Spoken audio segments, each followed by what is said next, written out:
patata hasta que no fue Cristóbal Colón, nada.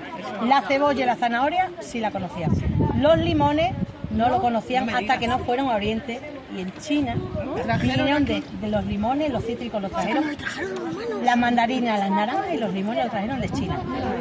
¿Sabéis el dicho de se dice naranjas de las chinas? Sí, pues de ahí. La berenjena de América, ¿tampoco? Lo trajeron los musulmanes. ¡Ay, el verdadero! O sea que nada. Solamente la cebolla. Solamente la cebolla y la zanahoria. La zanahoria. Las aceitunas, los chochitos, lo que hemos dicho que lo utilizaban para atenuar los efectos de la resaca. Y es que nosotros decimos chochitos. Sí, nosotros con el resaliente. Y yo digo altramuce aquí porque las especias las conocían porque los romanos por donde iban invadiendo se iban trayendo lo que les gustaba.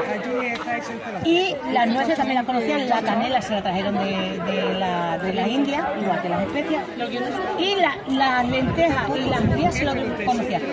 ¿Por qué? A ver quién me sabe decir. ¿A qué se parece? Bueno, voy a poner aquí uno de miles. Mira, he traído el tronquito. Las judías blancas, los sacerdotes de los templos que estaban dedicados a las diosas, que se encargaban ellos de cuidarlo, no podían comer judías blancas. ¿Por qué? No eran por los gases, que ya me han dicho que no son por los gases, no son por los gases. ¿Por qué? Por la forma. ¿Qué forma tiene? ¿A qué se parece? De riñón. Aparte de... No sé, no se me ocurre. No te aburre, ¿no? Testículo. No. Chochito. Un embrión. Entonces ellos pensaban, como tiene forma de embrión, que los almas de las personas que morían estaban en la judía blanca, entonces no se lo comían por temor a comerse las almas. Superstición. ¿Quién me sabe decir? Un botijo de los de ahora.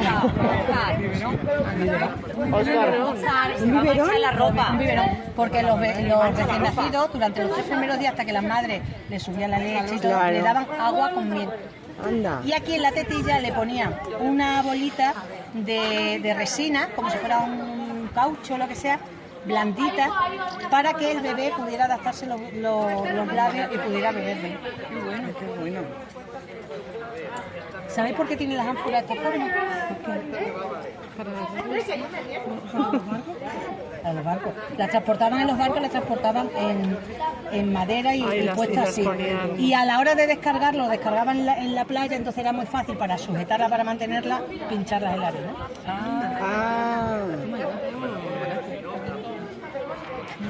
Más. ¿Quieres probar moreto? Muchas gracias. ¿Y esto qué es? Todo romano. Sí. Estos son incensarios. Esto es una cantimplora. Nosotros la isla que olía a incienso. Sí. Toda la cantimplora la utilicé. La cantimplora la llevaban ellos en su furca o la llevaban en colgado. El compañero la lleva bien. Con muchas gracias. Pues nada, muy chulo. Espero que les haya gustado. Que hayan aprendido algo. Mucho.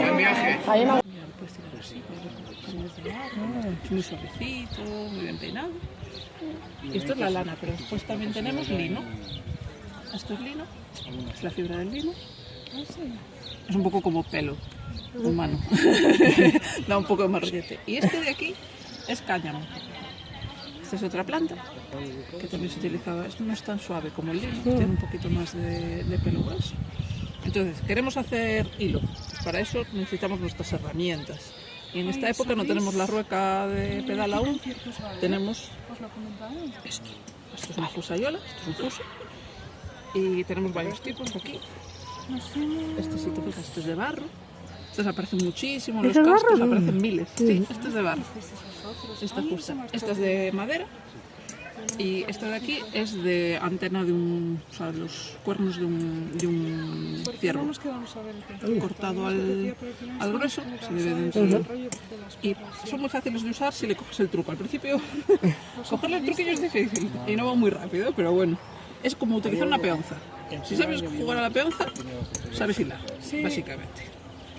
Ponemos la lana, así. Me voy a poner aquí un nudo para que no se me escape. Se me escapa igual. Y ahora, darle vueltas como una peonza. Hacemos así. Y si ves aquí arriba, se va enganchando los pelos. ¿Ves? Y así vas haciendo el hilo. Qué fácil para ti. Cuando le coges el truco, hay que cogerle el truco. Pero una vez que le coges el truco, ¿Has visto de esta lana Qué cómo guay. sale el hilo? y una vez que tienes mucho hecho, lo puedes recoger en una madeja, así como este. Esta es esa misma lana que hilé en otro momento. Para hacer el Aquí punto tenemos de- otro color. Esta no es tan suavecita. Esta es una lana de una oveja que es muy parecida a las que había en la época, que está en Islandia y que tiene dos tipos de pelo. Tiene el pelo finito, que veis que es blanco, y unos pelos muy gruesos, negros, que van por el medio. Entonces en la época lo podéis hacer así mezclado, o podéis hacer algo que es una maravilla, que a mí ya me parece muchísimo trabajo, pero bueno, yo que sé, tenían tiempo, que es separar los distintos tipos de pelo. Sale una lana muy finita tipo merino y una lana muy gruesa que se utilizaba para hacer capas para la parte de fuera, porque era totalmente impermeable. Entonces, una vez que tienes el hilo, aún no acabaste el trabajo. Hay muchísimas más cosas que hacer. Ahora solo tienes la herramienta. Ahí tienes La el hilo materia prima. después de muchísimas horas. Si le quieres poner colores, utilizamos plantitas para ponerle colores. Todo lo que veis aquí está teñido con plantas o, en el caso de los rosas, con animales. Son unos insectos. Hoy en día se utiliza cochinilla, que es lo mismo que se utiliza para los labios y para la comida. En aquel entonces se utilizaba el kermes. Lo que pasa es que ahora no podemos utilizarlo porque está en peligro de extinción. Entonces tenemos que coger otro. Después tenemos azules, naranjas, amarillos. Bueno, ya veis un montón de colores distintos. Ahora ya tienes tus colores y ahora ya te puedes hacer algo. Para eso necesitas un telar. Entonces hay los telares muy grandes que hoy no los trajimos porque pesan un montón, que esos son para hacer telas. Pero para hacer bandas pequeñitas tienes como ese de tablillas que estaba utilizando, o estos, que son mucho más sencillos. Son telar de lizo. Los hilos van por aquí y por aquí. Simplemente vas hacia arriba y hacia abajo. Con las tablillas tienes que girar hacia adelante, hacia atrás, dependiendo de lo que estás haciendo. Esta para arriba, para abajo, para arriba, para abajo. Fantástico. Hecho. Y hecho. Haciendo él ¿has visto cómo lo hacía antes? Con esto. Esas eran las tablillas que dice. Y vas moviendo, vas girando las tablillas y con eso vas haciendo dibujitos. Y puedes hacer algo sencillo como este que estaba haciendo yo, o algo un poquito más complicado como este cinto que tengo aquí, que ya tiene un dibujo un poco más... Mira qué bonito queda, ¿eh? Qué chulo. Y luego si quisieras algo muy grande, un telar enorme, y esos telares tienen unos pesos de cerámica abajo, son así de altos, así de grandes, entonces meterlos en el coche hoy en día es un poco complicado.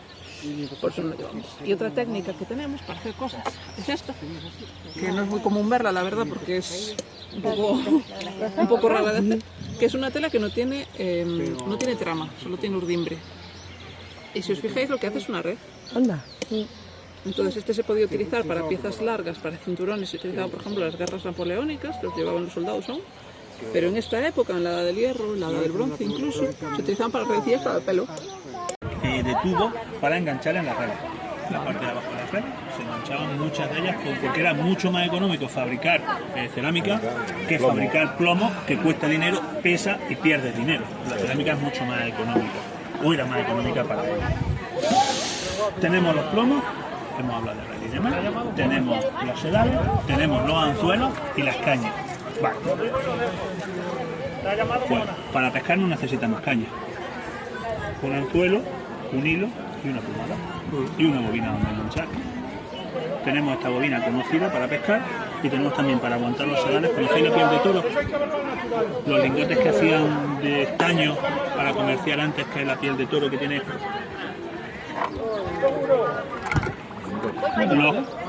los hilos, ¿cómo los vendían antes? Que era un trozo rectangular, pues exactamente así se conocen para guardar ellos los sedales.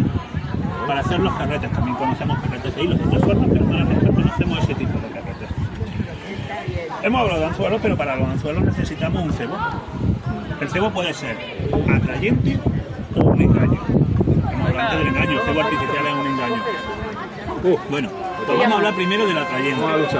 ¿Cómo atraemos aquí a la gente? Venga, que empieza la guerra y os pilla en retaguardia, coño. Oye, que estoy aquí, que vamos a hablar de... y la gente empieza a venir. ¿Cómo hago eso? Pues cojo despojo de pescado, cojo harina, cojo ciertas cosas, las echo al agua, ese agua huele y ese olor hace que el pescado diga, allí hay comida, voy hacia allá. Eso es un atrayente. Y luego, para pescar, tengo que engañarlo con el anzuelo o sin él, después hablaremos de ello. ¿Qué hago? Engancho en el anzuelo. Os voy a poner dos ejemplos muy gráficos.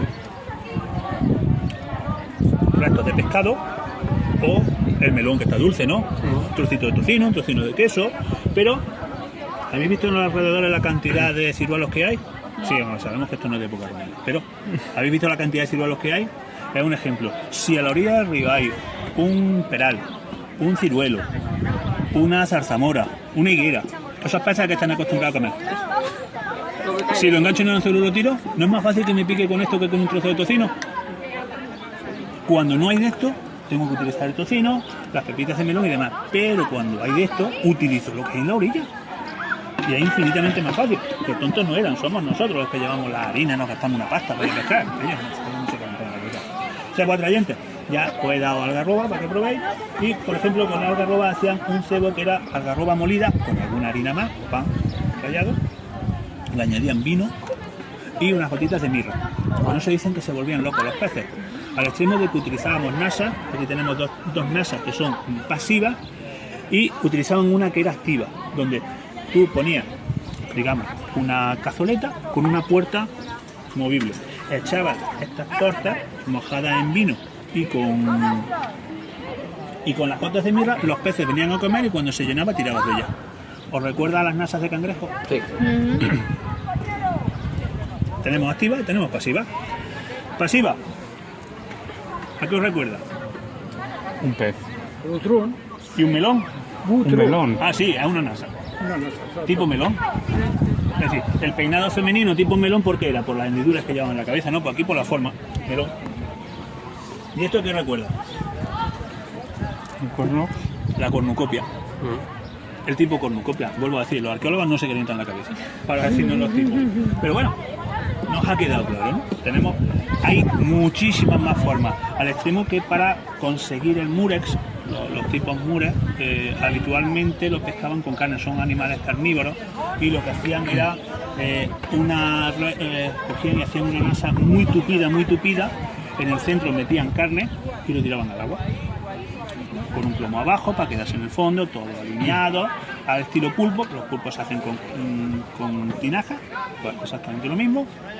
Dejabas caer al fondo y luego tirabas de ellos. Los mures, la lengua, meten por dentro de la malla muy tupida, empiezan a comer y se quedan atrapados.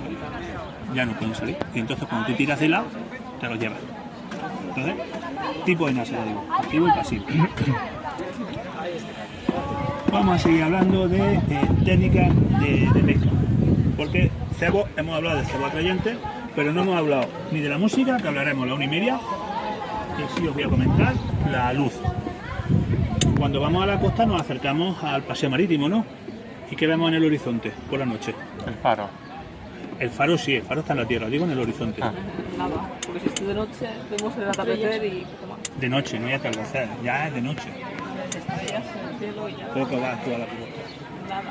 ¿Ves? Poco vas a la costa. Si vas a la costa te No se ve nada, o sea, la próxima vez que vayas te vas a dar cuenta que ves lucecitas moverse. Lucecitas moverse. De los barcos. Efectivamente. No solo porque van navegando y se van iluminando, que muchas veces no lo necesitan hoy en día con los radares y demás, sino porque la luz es un atrayente para los peces. Entonces de esa manera, lo pongo en la proa, los peces vienen a la luz y o con arpón, o con red, o con caña, los voy pescando. Pero hemos hablado antes de un atrayente, que era la algarroba, pues tenemos ese atrayente que también es la luz. Hay más atrayentes, ¿eh? Y para terminar, porque me estoy alargando demasiado, deciros que la pesca empezó siendo un alimento de supervivencia. Se comía el que estaba cerca del río, el pez era un alimento de pobre, a ser un alimento de lujo. Una libra de garum, 327 gramos de garum, llegó a costar 1000 denarios, cuando un legionario ganaba 250 denarios al año. Hay diferencia, ¿no? Sí. Hay diferencia de eso. Entonces, quien podía se lo permitía. Llegaron a hacer garum kosher,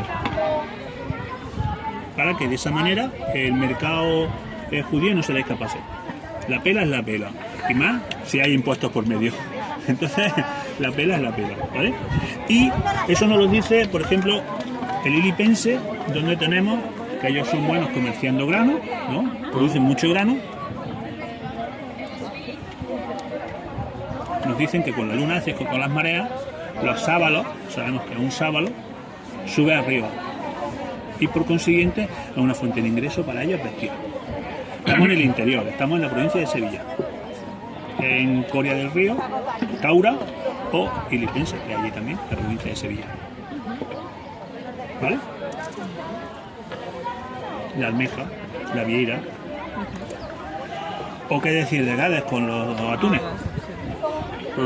Podríamos seguir, ¿vale? Pero con esto ya hay una idea de pescaríamos moluscos, pescaríamos de todo.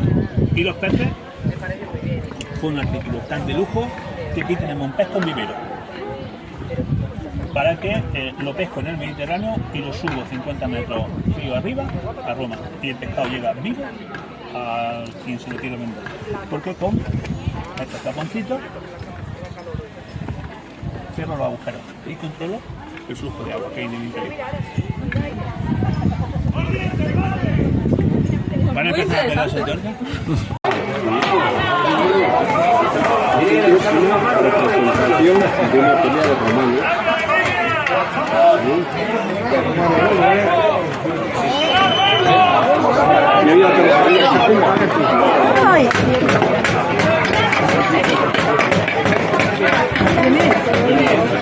Pues estos críos están... Vamos a ver. De los críos, joder, que vas a tirar allí, hostia. Pero no te doy allí.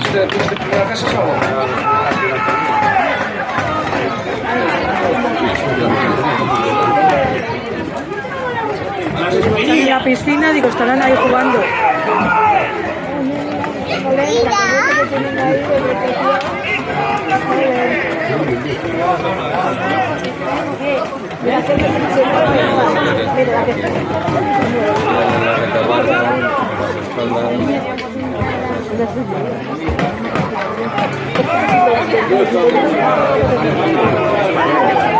Mira, que ahora viene por detrás, por la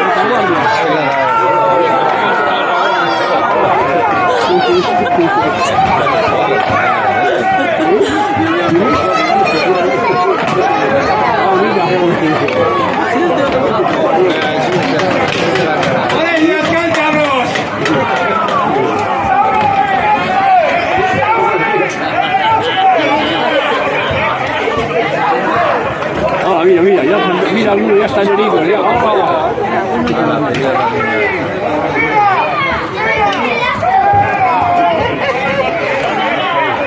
Qué bonito lo está grabando con el dron.